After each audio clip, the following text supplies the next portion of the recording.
गांव में प्रतिभा कमी नहीं है, इनको कुचला ना जाए, क्योंकि पक्षपात होता है सर। इस पक्षपात को खत्म किया जाए। कब तक एकलव्य का अंगूठा जो है सर कटता रहेगा।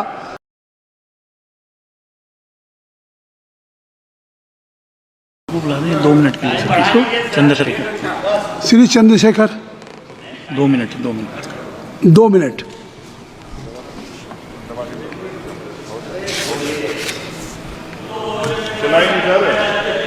हो गया, ऑन हो गया। आप बोले। माननीय सभापति जी,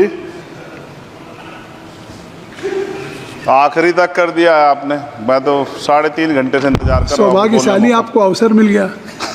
प्रेमचंद आप चेयर पे बैठे और अवसर ना मिले, ये तो फिर ये तो बहुत धन्यवाद। आप तो नए मेंबर्स के लिए अवसर पैदा करते ही हैं सर।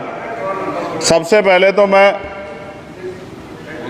पेरिस ओलंपिक खेलों में जाने वाले सभी खिलाड़ियों को आपके माध्यम से, सदन के माध्यम से बधाई देता हूं, मंगल कामनाएं करता हूं और सरकार का ध्यान में इस तरफ आकर्षित करता हूं कि अनुसूचित जाति, जनजाति और पिछड़े वर्ग के खिलाड़ियों के प्रतिनिधित्व पे भी उनको ध्यान देना चाहिए।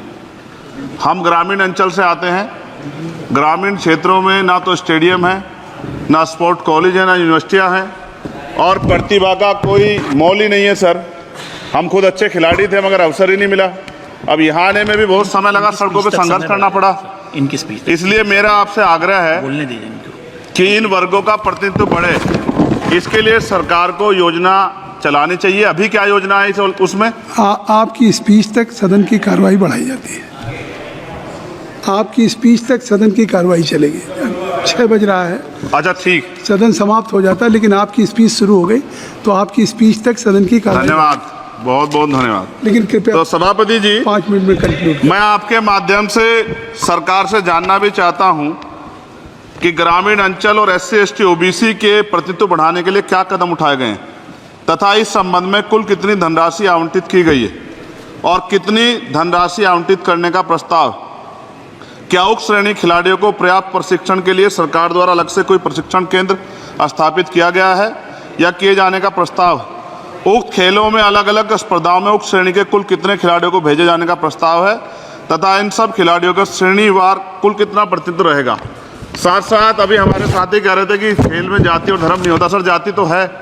जहाँ कक्षा 1 से बच्चे के नाम के साथ सरनेम लगा होता है तो उस देश में जाति ना हो, ऐसा कैसे हो सकता है? जाति के आधार पर मेरे आज भी याद है, हिमा दास जब मेडल लेके आई थी तो सबसे पहले उसकी जाति सर्च की गई थी। और वंदना कटारिया एक ऐसी बच्ची है, हमारे उस हॉकी प्लेयर, इतना अच्छा प्रदर्शन किया, फिर भी उसके घर के बाद जो है सर उसको बेइज्जत करने का प्रयास किया गया। साथ साथ सर साक्षी और विनेश के साथ क्या हुआ ये भी हम लोग नहीं भूलें सर। मेरा मानना ये है। आप दादा, आप बीच में nothing will go on record. मान्यवर छोड़िए, आप मेरी तरफ देखिए। मैं जिस क्षेत्र से आता हूं, nothing will go on record. मैं नगीना सहारनपुर सर, मैं उधर जहाँ से मैं आता हूँ सर, उस क्षेत्र में मैं गांव में जाता हूँ। बहुत प्रतिभाएं सर, लेकिन अवसर नहीं है। मेरा आपसे आग्रह है, आपके माध्यम सरकार से आग्रह है कि वो देखे गांव में प्रतिभा कमी नहीं है, इनको कुचला ना जाए, क्योंकि पक्षपात होता है सर। इस पक्षपात को खत्म किया जाए। कब तक एकलव्य का अंगूठा जो है सर कटता रहेगा। अब तो हमें अवसर मिलने चाहिए, यही मैं आपसे कहना चाहता हूं मान्यवर, और आपने मुझे मौका दिया, इसके लिए मैं आपका धन्यवाद करता हूं। सभा की कार्रवाई कल मंगलवार दिनांक 23 जुलाई 2024 को प्रातः 11 बजे तक के लिए स्थगित की जाती है।